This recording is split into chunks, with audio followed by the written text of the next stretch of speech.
동창회에서 내 남편은 자신의 첫사랑과 다시 시작하겠다는 말에 고개를 끄덕였다. 그는 기꺼이 그러겠다고 했다. 반면 나는 그의 바로 옆자리에 앉아 5년 된 결혼 반지를 끼고 있었다.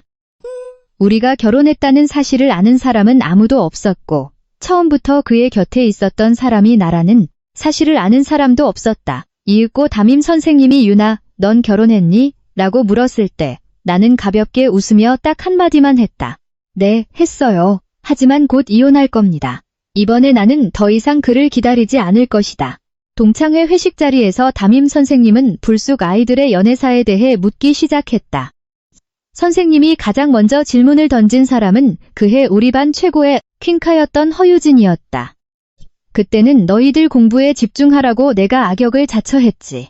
네가 배지훈한테 썼던 러브레터들 내가 다 압수했었는데 아직도 선생님 원망하고 있니? 허유진은 눈시울을 살짝 붉히며 긴 속눈썹을 떨었다. 미련이 담긴 다정한 눈빛으로 천천히 배지훈을 바라보더니 가볍게 고개를 저었다. 담임 선생님은 다시 고개를 돌려 물었다. 만약 시간을 되돌릴 수 있다면 유진이의 고백을 받아주고 그 시절의 아쉬움을 달래볼 텐가? 바로 어제 나는 그와 결혼 5주년 기념일을 보냈다. 바로 그 순간 내가 도대체 무엇을 기대하고 있었는지 모르겠지만 배지훈은 곁눈질로 나를 힐끗 쳐다보았다. 거의 존재하지 않는 것처럼 차가운 눈빛이었다. 그리고는 한치의 망설임도 없이 대답했다. 네, 기꺼이 그러고 싶습니다.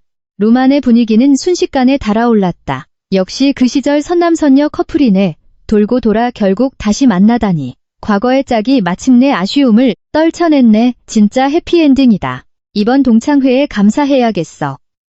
허유진은 얼굴을 붉히며 고개를 숙이고 웃었지만 눈빛에 담긴 기쁨은 숨기지 못하고 틈만 나면 그를 훔쳐보았다. 배지훈 역시 피하지 않고 미소를 지었다. 오직 나만이 고개를 숙인 채 약지에 끼워진 결혼 반지를 묵묵히 내려다보고 있었다. 반지는 아주 단순했고 심지어 싸구려라고 할 수 있었다. 하지만 그건 과거의 그와 내가 서울의 반지하 단칸방에서 함께 고생하며 한 푼 두 푼 모아 장만한 것이었다. 그때 그는 평생 나를 실망하게 하지 않겠다고 말했다. 지금 생각해보면 그 말을 진짜로 믿은 건 나 혼자뿐이었다. 원하던 대답을 들은 담임 선생님의 얼굴에 안도의 미소가 번졌다. 그는 술잔을 들며 감회에 젖은 목소리로 말했다. 그때는 너희들 수능에 방해될까 봐 어쩔 수 없이 둘 사이를 떼어놓을 수밖에 없었어. 하지만 지금이라도 너희에게 다시 기회가 생겼다는 걸 아니 내 마음도 이제야 놓이는구나. 로만의 웃음소리가 울려 퍼지며 분위기는 점차 무르익어갔다. 반장이 말을 이었다. 선생님 마음 저희도 다 알죠. 인연이라면 결국 돌고 돌아 만나게 되어 있잖아요. 늦어진 만큼 하늘이 맺어준 인연이라는 증거죠. 혹시 알아요? 오늘이 바로 그 기회일지. 지훈아, 내 말이 맞지? 배지훈은 그저였게 웃으며 부정하지 않았다. 허유진은 더욱 얼굴이 붉어져 거의 테이블 밑으로 숨을 기세였다. 나만이 내 앞에 놓인 술잔을 멍하니 응시하고 있었다. 시야가 점차 흐려졌다. 왜냐하면 그해 그의 곁에 있었던 사람은 나였기 때문이다. 허유진은 그저 그에게 러브레터 한 통을 썼을 뿐이다. 하지만 어째서인지 모든 사람의 눈에는 처음부터 끝까지 그의 곁에 서 있어야 할 사람이 그녀인 것 같았다. 배지훈조차 단 한 번도 그것을 부인하지 않았다. 심지어 지금 그의 손에 끼워져 있던 반지마저 사라져 있었다. 그때 허유진이 나를 쳐다보며 약간 쑥스러운 듯한 목소리로 말했다. 유나, 나랑 자리 좀 바꿔줄 수 있어? 나 지훈이 옆에 앉고 싶어서. 로만이 순식간에 조용해졌고 모든 시선이 내게 쏠렸다. 반장이 가장 먼저 웃음을 터뜨리며 장난스럽게 말했다. 오, 우리 미녀가 더는 못 참겠나 보네. 그는 나를 가리키며 반농담조로 덧붙였다. 유나, 이쪽에 자리 있으니까 이리 와서 앉아. 눈치 없이 남의 연애 방해하지 말고. 모두가 의미심장한 웃음을 터뜨렸다. 허유진은 아래 십수를 깨물며 기대 어린 눈으로 나를 바라봤고 나는 배지훈을 쳐다보았다. 바꿔야 해? 내가 아주 작게 두 사람만 들릴 정도로 물었다. 배지훈은 나를 보지 않았다. 피하는 것 같기도 했고 우리의 관계를 다른 사람에게 들키고 싶지 않은 것 같기도 했다. 잠시 후 그가 아주 미세하게 고개를 끄덕였다. 그걸로 충분했다. 그가 내가 자리를 비켜주길 원한다는 걸 이해하기엔 나는 눈앞에 소주잔을 들어 단숨에 들이켰다. 독한 알코올이 목구멍을 타고 넘어가며 타는 듯한 느낌에 눈앞이 살짝 번졌다. 나는 잔을 내려놓고 의자를 뺀 뒤 일어나 반장 옆으로가 앉았다. 마치 미리 프로그래밍된 것처럼 모든 동작이 매끄러웠다. 허유진은 내게 고마움이 담긴 미소를 짓더니 재빨리 그의 곁에 앉았다. 누군가 웃으며 말했다. 저 둘 좀 봐. 옛날에 몰래 둘이서만 졸업사진 찍으러 갔을 때랑 똑같네. 나는 그 순간 멈칫했다. 당연하지. 체육부장이 크게 웃었다. 그때 졸업사진 찍을 때 저 둘만 유난이었잖아. 안 친한 애들이랑은 같이 찍기 싫다고 해서 내가 대리 결석 핑계까지 대줬었는데 나는 기억한다. 그때 나도 지훈이에게 왜 안 오느냐고 물었었다. 결국 그가 발목을 삐어서 못 온다고 거짓말을 해야 했다. 아, 맞다. 지훈아, 너 아직도 카톡 배경사진 그거냐? 졸업할 때부터 지금까지 한 번도 안 바꿨잖아. 두 학생의 뒷모습이 찍힌 교복 사진. 그는 내게 졸업사진을 못 찍은 아쉬움을 달래려고 인터넷에서 찾은 사진이라고 했었다. 하지만 그게 아니었다. 나는 고개를 숙여내 손의 반지를 바라보았다. 조명에 반사된 금속 표면이 눈이 시리도록 눈부셨다. 아, 참. 담임 선생님이 갑자기 나를 돌아보았다. 깜빡할 뻔했네. 유나, 넌 결혼했니? 순간 1초 정도 정적이 흘렀다. 배지훈의 움직임이 멈칫하더니 그의 시선이 곧바로 나를 향했다. 그 눈빛에는 너무나도 분명한 경고가 담겨 있었다. 직후 테이블 아래로 내 종아리에 가벼운 발길질이 느껴졌다. 얇은 천을 뚫고 서늘한 감각이 전해졌다. 보지 않아도 누구인지 알 수 있었다. 결혼 5년, 나는 내가 입을 다물어야 할 때를 알려주는 그의 방식에 너무나 익숙해져 있었다. 나는 고개를 숙이지도 그를 보지도 않은 채 담임 선생님을 향해 가볍게 미소 지었다. 네, 했어요. 나는 잠시 멈췄다가 말을 이었다. 나 스스로도 낯설게 느껴질 만큼 차분한 목소리였다. 하지만 곧 이혼할 겁니다. 맞은편에 앉은 배지훈의 얼굴이 그 순간 딱딱하게 굳어졌다. 담임 선생님의 미소도 잠시 멈췄고 내 대답에 미처 반응하지 못한 듯했다. 잠시 후 그가 약간 당황한 기색으로 말했다. 미안하다 유나. 일부러 이 얘기를 꺼낸 건 아닌데 왜 이혼을 하려는 거니? 그는 무의식적으로 미간을 찌푸리며 제자를 타이르던 옛날 그 익숙한 말투로 말했다. 결혼이 장난도 아니고 두 사람이 여기까지 오는 것도 쉽지 않았을 텐데. 작은 갈등이라면 참을 수 있는 건 참고 넘어가야지. 홧김에 그러는 거 아니에요. 나는 선생님의 말을 끊었다. 목소리는 크지 않았지만 테이블에 앉은 모두가 똑똑히 들을 수 있을 만큼 또렷했다. 나는 여전히 웃고 있었지만 그 웃음에는 온기가 거의 남아있지 않았다. 그 사람 마음에 다른 사람이 생겼거든요. 계속해봐야 의미도 없어서 깔끔하게 이혼하려고요. 룸안의 공기가 갑자기 묘해졌다. 담임 선생님은 이해한 듯 못한 듯 가볍게 고개를 끄덕이더니 결국 한마디만 남겼다. 그런 이유라면 이혼하는 게 맞겠구나. 허유진은 여전히 배지훈의 어깨에 가볍게 기댄 채 입가의 미소는 변함없었지만 나를 흘끗 보는 눈빛에는 묘한 기색이 서려 있었다. 아, 그런 거였구나. 그녀가 가볍게 내뱉듯 말했다. 난 또 뭐라고. 술이 조금 들어간 체육부장이 즉시 호기심을 보이며 물으려 하자 허유진은 나를 볼 듯 말 듯 쳐다보며 입꼬리를 살짝 올렸다. 아무것도 아니야. 난 또 유나가. 아직도. 그녀는 말을 끝맺지 않았지만 모두가 그 의미를 이해했다. 주제 파악도 못하는 착각. 그것이 고등학교 3년 내내 우리 반 전체가 나를 평가하던 시선이었다. 나는 너무나 평범한 사람이었기 때문이다. 평범한 집안, 평범한 성적, 눈에 띄지 않는 외모. 그런데도 배지훈을 좋아했다. 반면 허유진은 퀸카였고 다정하고 예쁘며 공부도 잘했다. 사람들의 눈에 그의 곁에 설 자격이 있는 건 오직 그녀뿐이었고 나는 그저 비웃음거리일 뿐이었다. 심지어 그때 나와 배지훈이 이미 사귀고 있었음에도 그가 암묵적으로 자신의 삶에 내가 나타나는 것을 허락했음에도 당시 그와 허유진 사이에 아무 일도 없었음에도 나는 여전히 헛꿈을 꾸는 애였다. 왜냐하면 그는 단 한 번도 누구에게도 내가 자신의 여자친구라고 말한 적이 없었기 때문이다. 아유, 다 지난 옛날 얘기는 그만합시다. 반장이 서둘러 수습에 나섰다. 유나도 이제 곧 돌싱인데 세상에 좋은 남자가 얼마나 많은데. 그는 열띤 목소리로 내게 고개를 돌렸다. 내 주변에도 꽤 괜찮은 친구들 많아. 네가 원하면 소개팅 시켜줄게. 핸드폰 줘봐. 내 카톡 아이디 찍어줄게. 그가 말하며 내 쪽으로 몸을 기울였다. 내가 대답하기도 전에 작지만 날카로운 소리가 울렸다. 탁, 배지훈이 테이블, 다리를 가볍게 걷어찬 소리였다. 그는 여전히 웃고 있었지만 그 웃음은 눈까지 닿지 않았다. 아직 정식으로 이혼한 것도 아니라며. 이혼? 도장 찍고 나서 얘기해도 늦지 않잖아. 그의 목소리는 아주 자연스러웠다. 그저 지나가듯 던진 말 같았지만 어째서인지 그 말에 테이블 전체가 잠시 조용해졌다. 맞아. 누군가 즉각 맞장구를 쳤다. 남편이 알면 피곤해지니까 이혼 확실히 하고 나서 생각하자. 반장도 씁쓸하게 웃으며 스스로 잔을 채웠다. 그래, 내가 생각이 짧았네.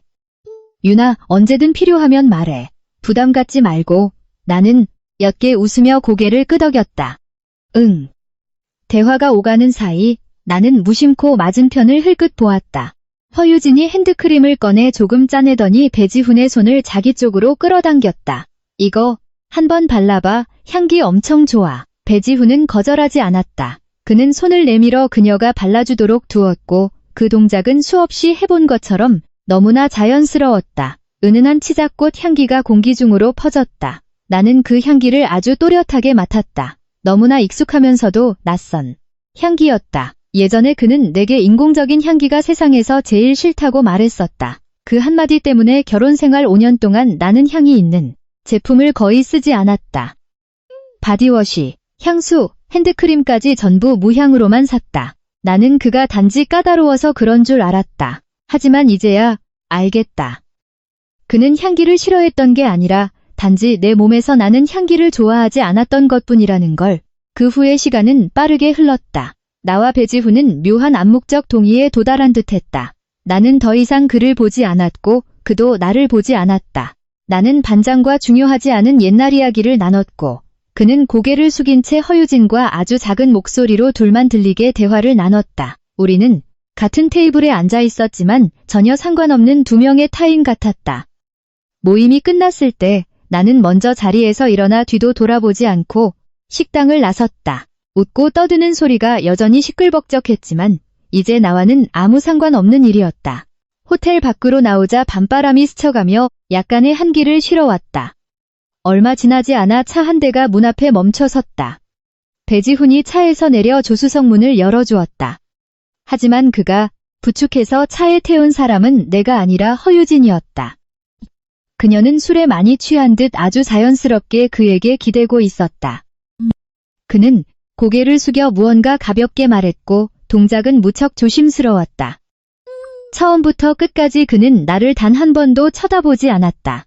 유나아, 그만 봐. 옆에서 반장의 목소리가 들렸다. 그는 웃고 있었지만 눈빛에는 미안함이 섞여 있었다. 너도 알잖아, 지훈이 제 학창 시절부터 저랬던 거. 자기가 안 좋아하는 사람은 쳐다보지도 않는 거. 나 차 가져왔는데 집까지 태워다 줄까? 나는 시선을 거두고 가볍게 고개를 끄덕였다. 고마워. 차가 도로를 달리고 가로등이 길게 이어지며 노란 불빛이 잘려나간 기억의 파편처럼 도로 위로 흩어졌다.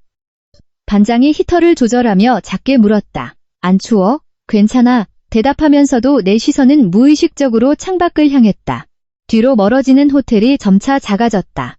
마치 배지훈과 함께 맨손으로 시작했던 나의 지난 세월들처럼 우리는 축축한 반지하방에 살며 5,000원짜리 국밥 하나도 나눠 먹었다. 내 손에 끼워진 이 반지도 그때 그가 동대문 길거리 노점에서만 5,000원을 주고 산 것이었다. 그는 오랫동안 고른 끝에 내 손을 잡고 말했다.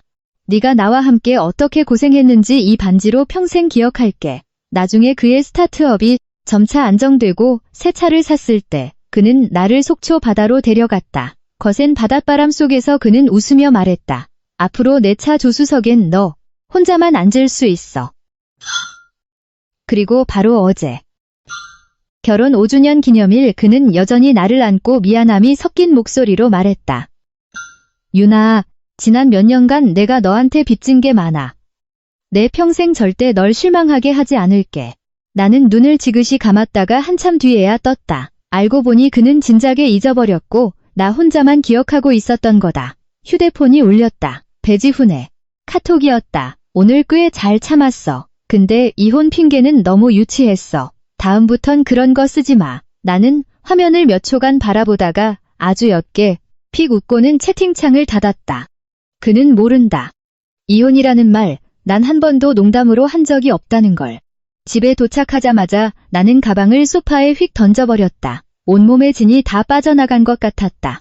집은 너무나 고요했고 사람을 서늘하게 만들 정도로 적막했다. 나는 현관에 한참을 서 있다가 천천히 욕실로 들어가 찬물을 틀고 손끝으로 흘려보냈다.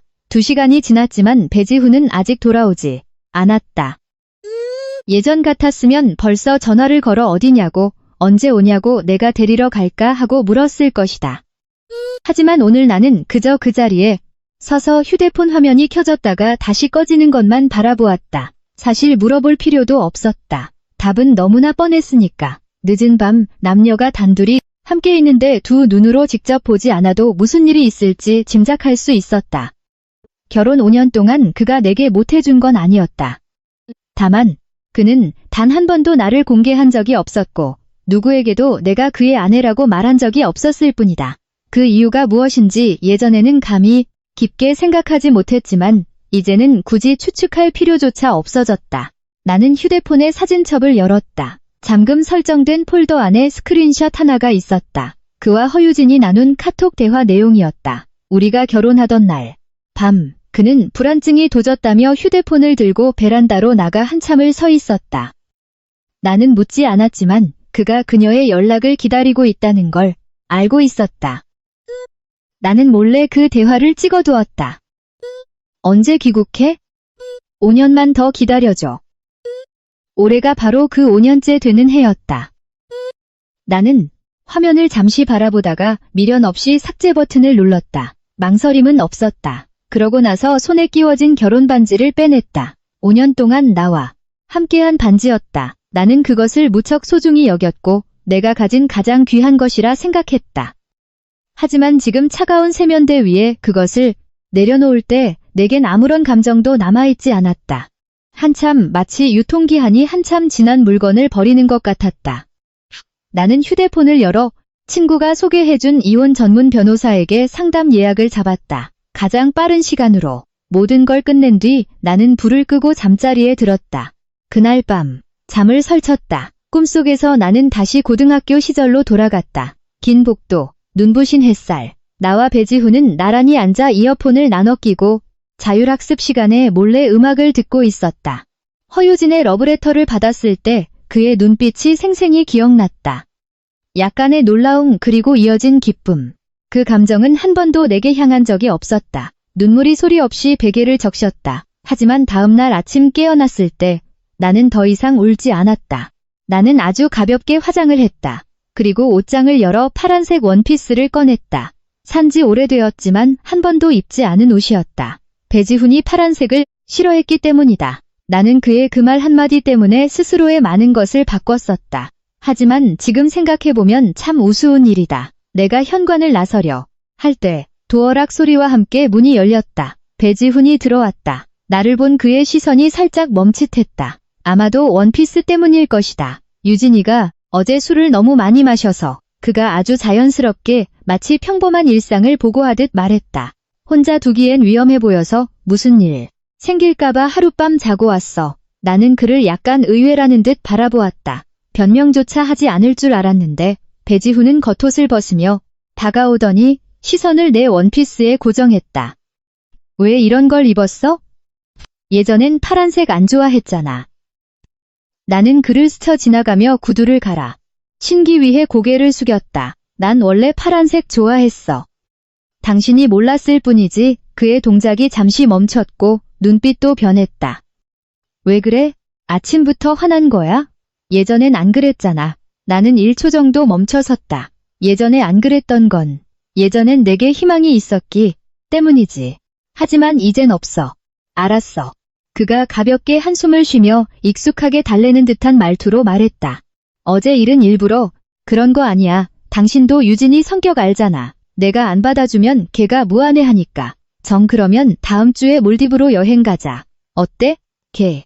인스타 보니까 배지훈. 내가 그의 이름을 불렀다. 그가 멈칫했다. 그의 눈에 드물게 당황한 기색이 스쳤다. 나는 아주 차분하게 그를 바라보았다.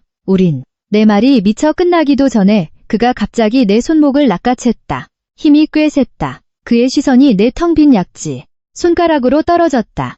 반지 어딨어? 그의 목소리가 순식간에 날카로워졌다. 어딨어? 그는 확인하려는 듯 내 손을 더 꽉 쥐었다. 서윤아, 반지 어딨냐고? 나는 아주 차분히 그를 바라보다가 내 손을 빼냈다. 뺐어. 그 짧은 두 글자에 주변 공기가 차갑게 얼어붙었다.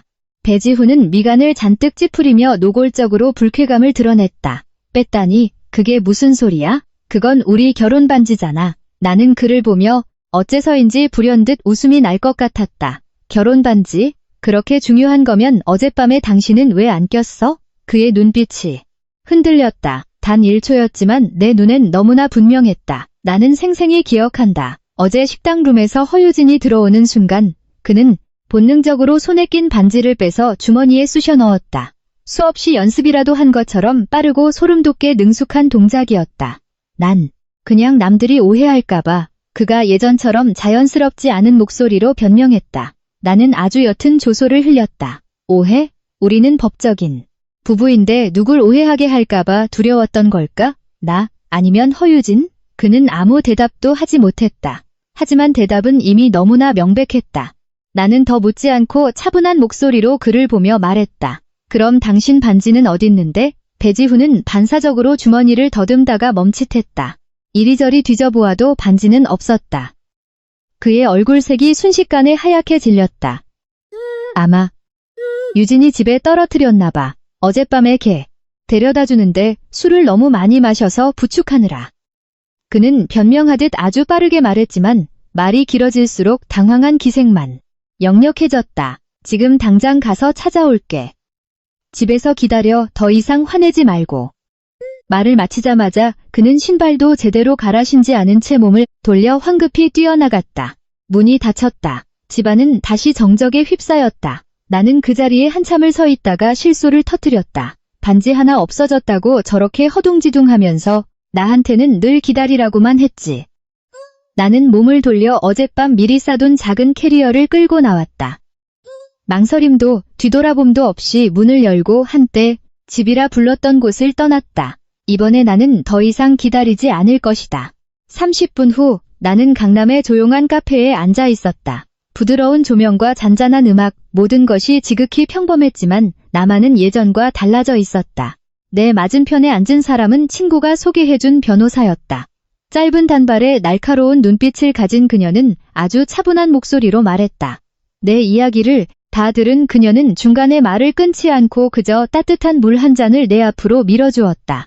서윤아 씨, 말씀하신 상황을 보면 스타트업 회사는 혼인 기간 중에 설립되었고 윤아 씨가 공동 창업자인데다 초기 기여도에 대한 명백한 증거가 있습니다.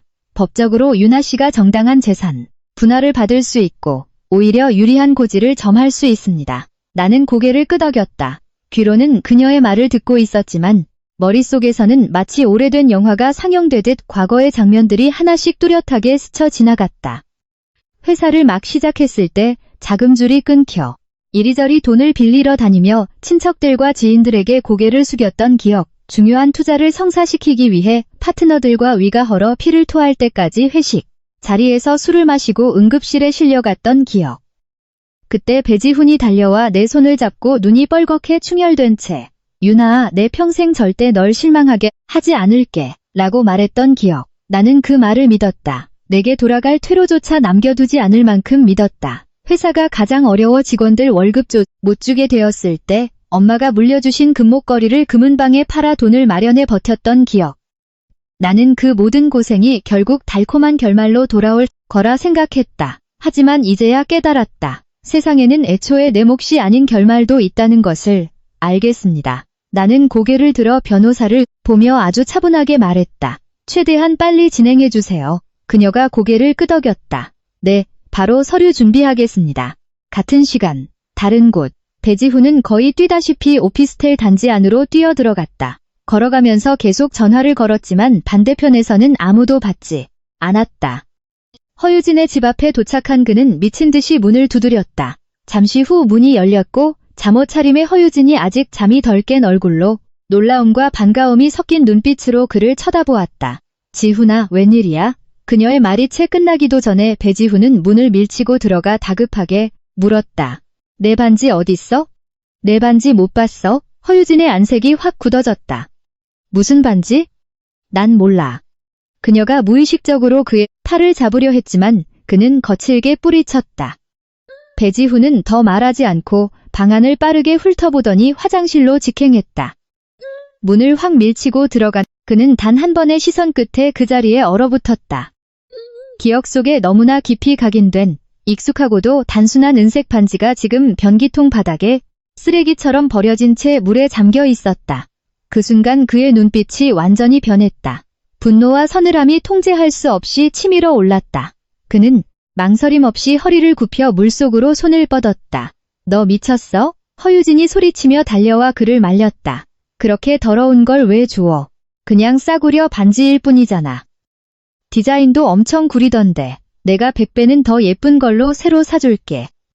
배지훈은 천천히 고개를 돌렸다. 사람을 오싹하게 만들 정도로 차가운 눈빛이었다. 더럽다고? 그가 한 글자 한 글자 지씹듯 낮게 내뱉었다.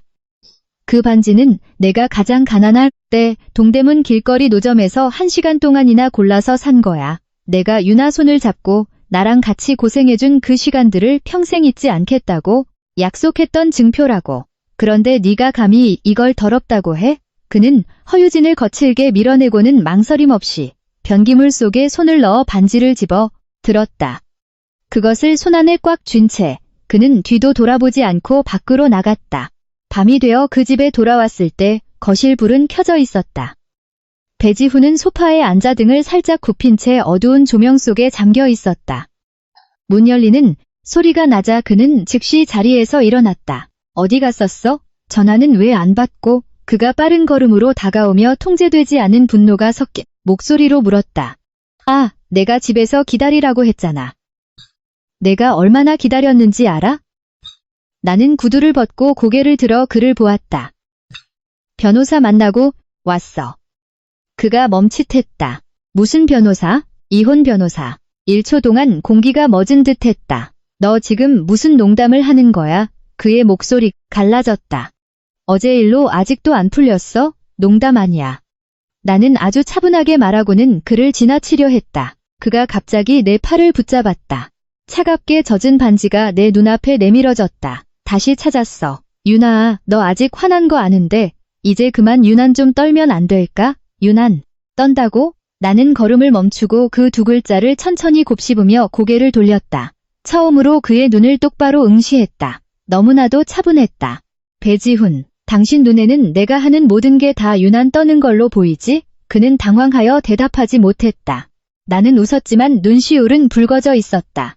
고2 때 당신이 허유진한테 러브레터 받는 걸 봤어. 당신이 너무 좋아하길래 내가 화를 냈더니 당신은 나보고 유난 떤다고 했지. 고3 때 나랑 졸업사진 찍기로 약속해놓고 걔랑 둘이 가서 찍었을 때도 내가 따지니까 유난 떤다고 했어.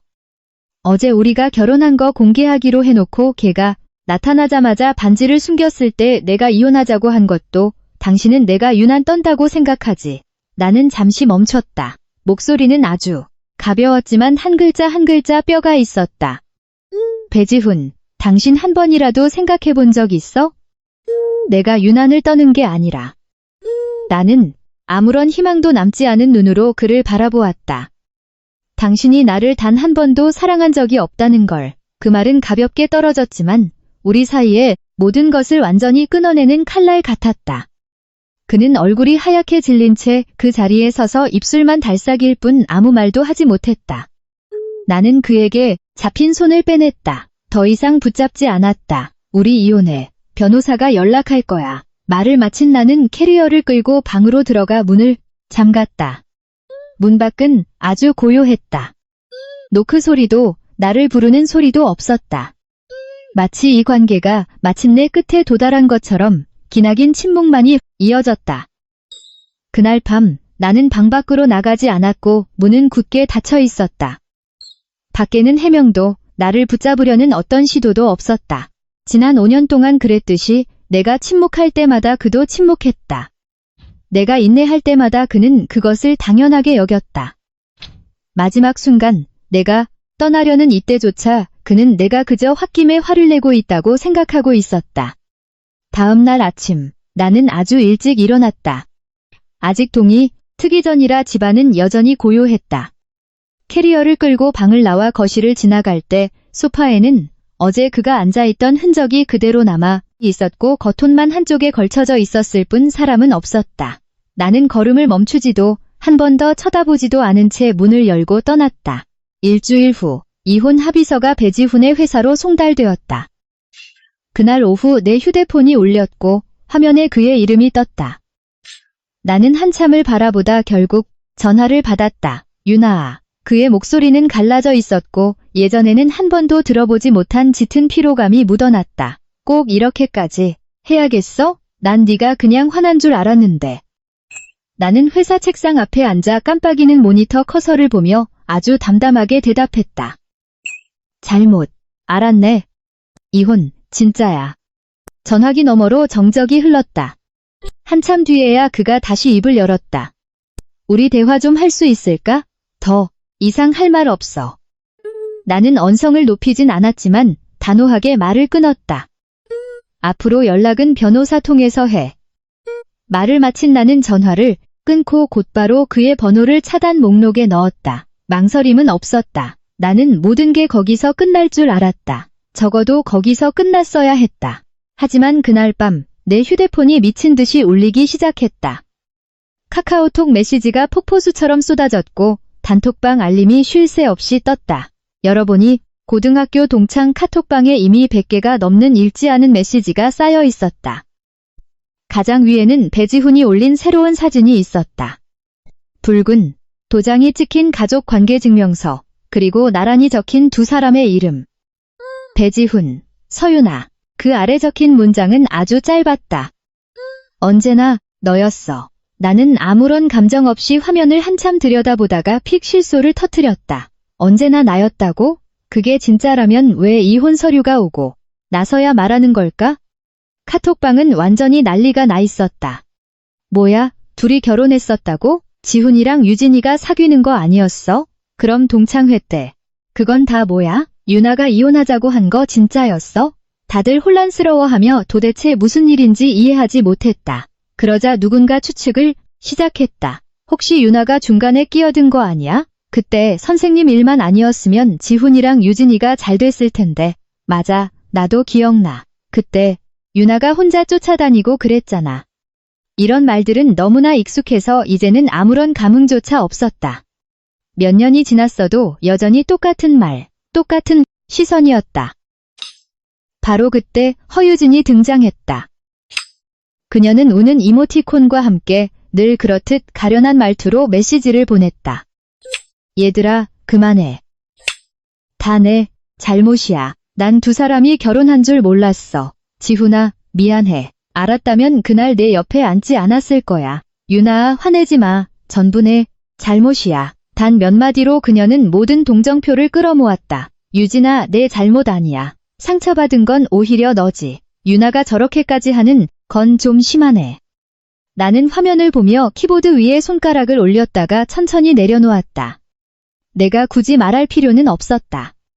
이번엔 내가 변명할 필요가 없으니까. 새로운 메시지가 떴다. 배지훈이었다. 그는 직접 나를 태그한 뒤 글을 올렸다. AT 서윤아는 내 아내다.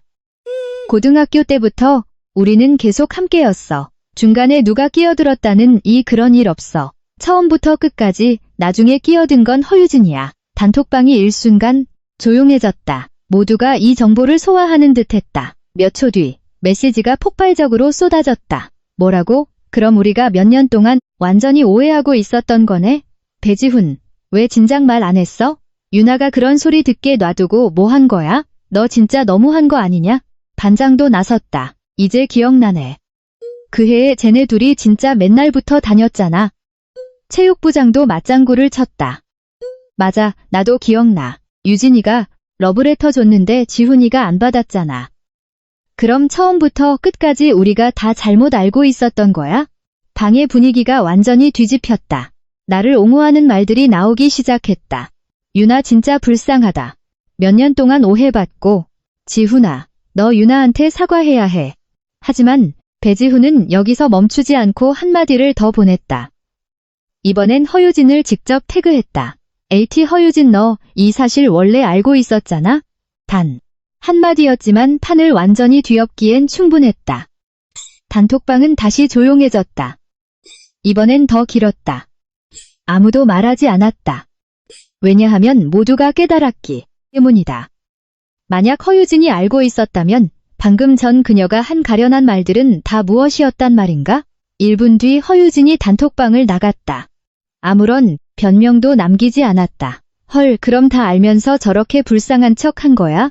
이건 진짜 선 넘었네. 배지훈, 너도 진짜 나빠. 급기야 담임. 선생님까지 등장했다. 지훈아, 선생님은 네게 참 실망했다. 당장 유나에게 사과하거라. 메시지는 계속 이어졌지만 나는 더 이상 읽지 않았다. 한참을 채팅창만 바라보던 나는 마침내 두 문장을 쳤다.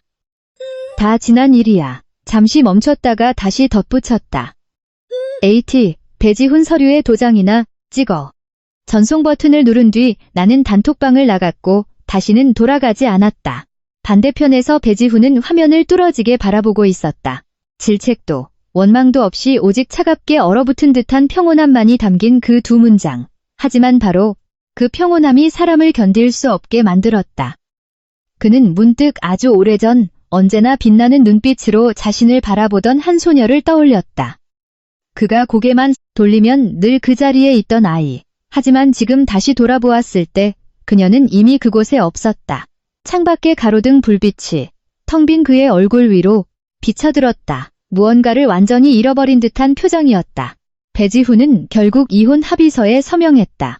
내 예상과 달리 그는 질척거리거나 시간을 끌려하지 않았고 어떤 조건도 내걸지 않았다. 그저 조용히 도장을 찍었다. 마치 자신조차 미처 이해하지 못한 결말을 받아들이듯 말이다. 하지만 바로 그날부터 그는 변하기 시작했다.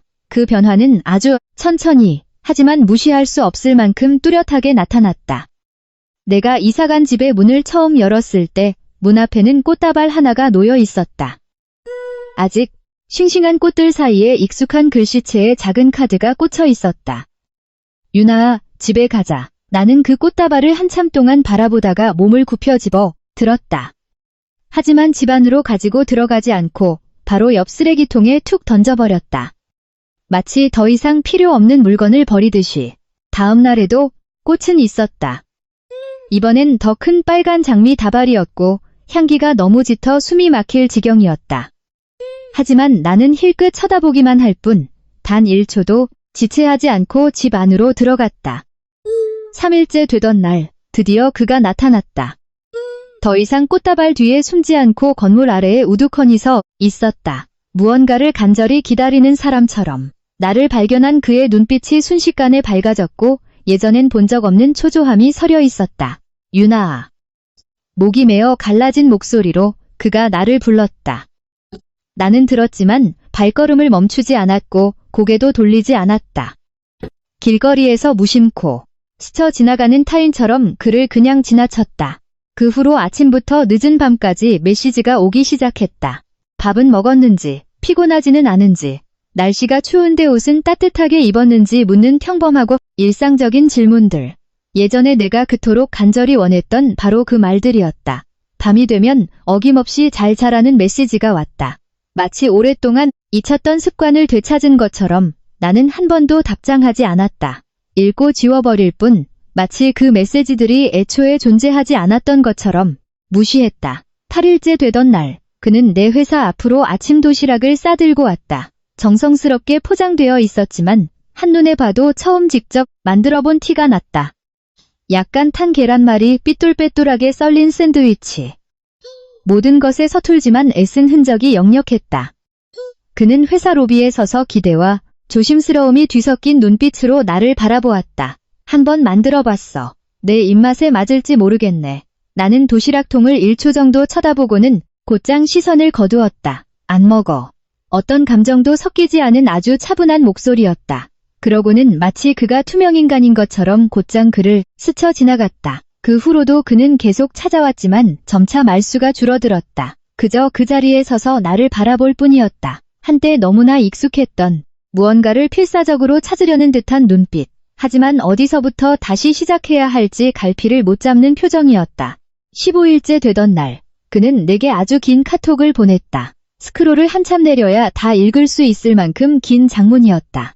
그는 우리가 처음 만났던 날부터 함께 지나온 세월들, 회사를 창업하며 힘들었던 시절, 동대문에서 샀던 15,000원짜리 반지, 그리고 그가 내게 했던 약속들까지 하나하나 다 나열했다. 마지막에 남겨진 문장은 단 하나였다. 유나아, 우리 다시 예전으로 돌아갈 수 없을까? 나는 끝까지 다 읽고 나서 휴대폰을 뒤집어 놓았다. 답장하지 않았고 앞으로도 답장할 생각은 없었다. 20일째 되던 날, 그는 영화관 한 관을 통째로 대관한 뒤 내게 티켓 2장을 보냈다. 예전에 내가 정말 보고 싶어 했지만 기회가 없어서 못 봤던 그 영화였다. 나는 티켓을 잠시 바라보다가 회사 로비 데스크 직원에게 넘겨주었다. 내게는 더 이상 아무런 의미도 없는 종이 쪼가리일 뿐이었다. 21일째 되던 날, 건물 아래에서 꽃다발을 안고 서 있는 그를 보았을 때 나는 그의 예전 그 당당했던 모습이 완전히 사라졌음을 깨달았다. 그의 눈빛에는 더 이상 오만함도 여유로움도 없었다. 오직 가장 소중한 것을 잃어버리고 어찌할 바를 모르는 사람의 피로감과 막막함만이 남아있었다. 그는 이해하지 못했다. 고개만 돌리면 늘 그 자리에 있던 내가 왜 이제는 단 한 번의 눈길조차 내어주지 않을 만큼 인색해진 건지. 하지만 그는 몰랐다. 어떤 것은 한 번 죽어버리면 다시는 살아날 수 없다는 것을. 이혼 숙려 기간이 끝나는 날, 우리는 가정법원 앞에서 만났다. 그가 나를 데리러 왔다. 익숙한 차, 익숙한 조수석. 예전에 그가 너 혼자만 앉을 수 있다고 말했던 그 자리. 하지만 지금 그 자리에 앉은 기분은 그저 낯설기만 했다. 가는 내내 아무도 입을 열지 않았다. 차 안의 공기는 숨이 막힐 듯 무거웠다. 법원 정문 앞에 차가 멈춰 섰을 때도 그는 바로 내리지 않았다. 핸들을 쥔 손가락 마디가 하얗게 질릴 정도로 꽉 쥔 채 무언가를 필사적으로 억누르고 있었다. 한참 뒤에야 그가 입을 열었다. 유나아, 정말 다시는 기회가 없는 걸까? 마지막 희망이라도 붙잡으려는 듯 목이 맨 소리였다. 나는 그를 보았다. 아주 차분한 눈빛으로. 그리고는 망설임 없이 가볍게 고개를 저었다. 그 순간 그의 눈동자 속에 남아있던 마지막 빗줄기마저 꺼져버리는 것 같았다. 그는 억지로 미소를 지었다. 마지막 자존심이라도 지키려는 듯 아주 보기 흉한 웃음이었다. 그럼 우리 졸업사진이라도 한 장 다시 찍을까? 그때 못 찍었던 거 보상하는 셈 치고 나는 창밖을 바라보았다. 하늘은 눈이 시리도록 푸르렀지만 이제 우리와는 아무 상관없는 풍경이었다. 필요 없어. 내가 말했다. 그런 것들은 이미 내 스스로 다 보상받았으니까. 그는 더 이상 아무 말도 하지 못하고 그저 고개를 한번 끄덕였다. 아주 미세한 끄덕임이었지만 마치 온몸의 힘을 다 짜낸 것 같았다. 모든 수속을 마치고 법원 정문을 나선 우리는 나란히 걸었지만 그 누구보다 낯선 타인이 되어 있었다. 그가 내게 먼저 가라고 했다. 나는 고개를 끄덕이고 택시를 잡았다. 차가 출발하기 시작할 때 나는 백미러를 통해 그를 흘끗 보았다. 차로 돌아가 운전석에 앉은 그는 핸들의 얼굴을 묻고 있었다. 어깨가 들썩이는 게 선명하게 보였다. 그가 우는 모습을 본 건 처음이자 마지막이었다. 하지만 나는 기사님에게 차를 세워달라고 하지 않았다. 차는 계속해서 앞으로 달렸고 나를 과거의 모든 것들로부터 멀리 데려갔다. 휴대폰이 울렸다. 새 직장, 합격 통지 이메일이었다. 나는 화면을 보며 입꼬리를 살짝 올렸다. 이번에 나는 정말로 새롭게 앞으로 나아갔다. 3년 후, 서울은 많은 것이 변했지만 지나가 버린 줄 알았던 어떤 것들은 한 구석에 조용히 웅크리고 있다가 적당한 순간이 오면 다시 현실로 끌려오곤 한다.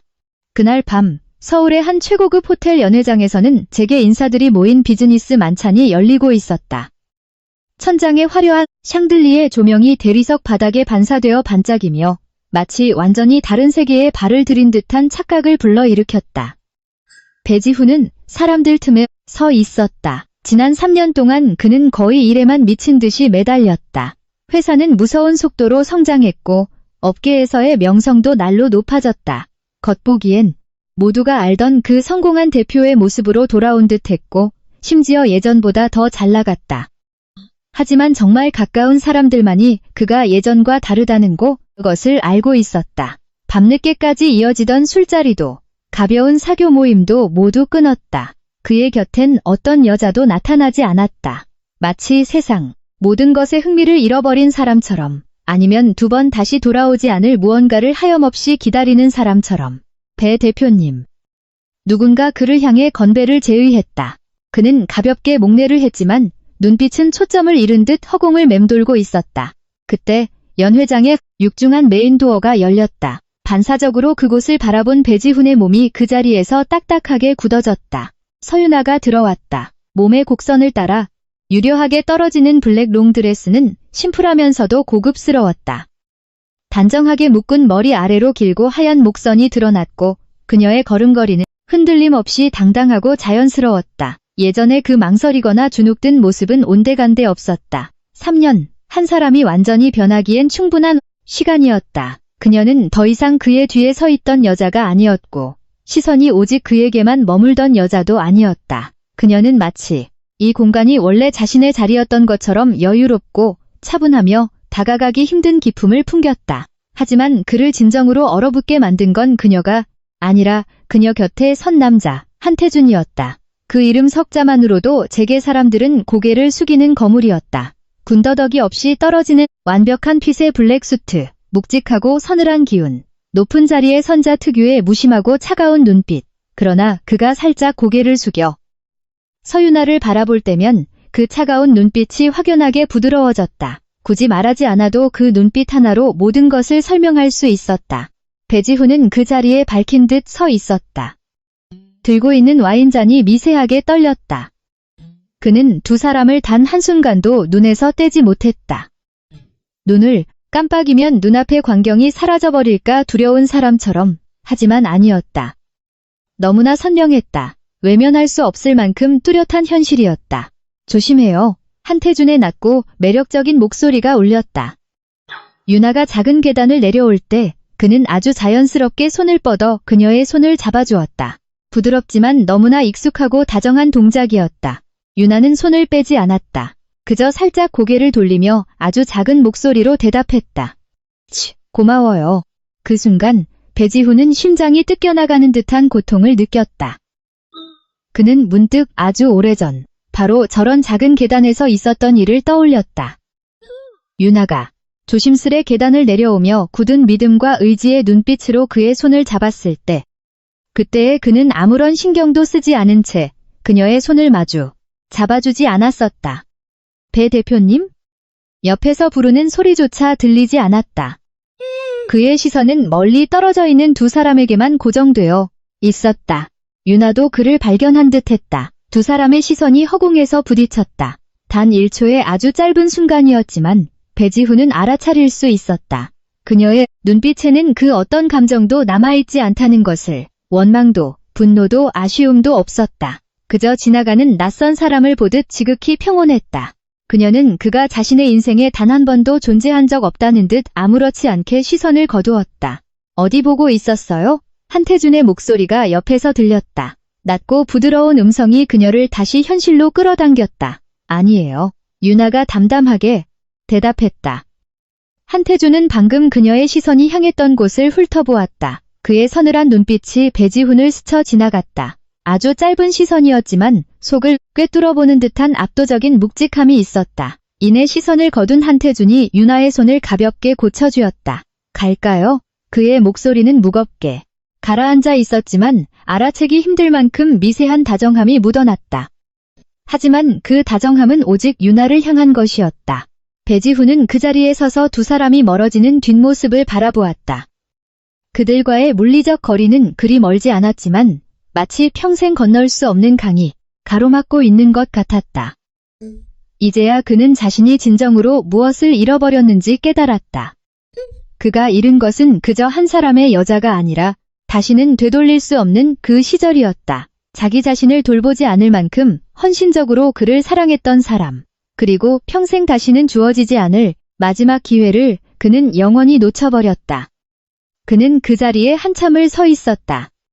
손에 든 와인잔이 언제 다 비워졌는지조차 깨닫지 못한 채 반대편에서 유나는 한태준의 곁을 나란히 걷고 있었다. 그녀의 손은 여전히 그의 커다란 손에 가볍게 감싸여 있었다. 꽉 쥐지는 않았지만 묘한 안도감을 주는 온도였다. 방금 본 사람, 아는 사람입니까? 그가 덤덤하게 물었다. 네, 유나가 고개를 끄덕였다. 잠시 뜸을 들이다가 덧붙였다. 그냥 예전에 알던 사람이에요. 한태준은 더 캐묻지 않았다. 그저 가볍게 그렇군요 라고 짧게 답할 뿐이었다. 한치 그녀의 과거 따위는 자신에게 조금도 중요하지 않다는 듯이. 한참 뒤에 그가 다시 입을 열었다. 여기에 계속 있기 불편하면 지금 일찍 나가도 됩니다. 유나는 고개를 들어 그를 보았다. 그녀의 눈빛이 스르르 부드러워졌다. 아니요, 괜찮아요. 그녀가 옅은 미소를 지었다. 여기 좀 더 있어도 돼요.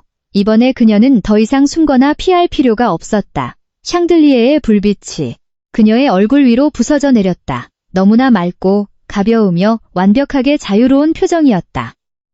오늘 들려드린 이야기가 여러분의 마음에 작은 여운을 남겼다면 다음 이야기도 놓치지 않도록 채널 구독을 부탁드립니다. 감사합니다.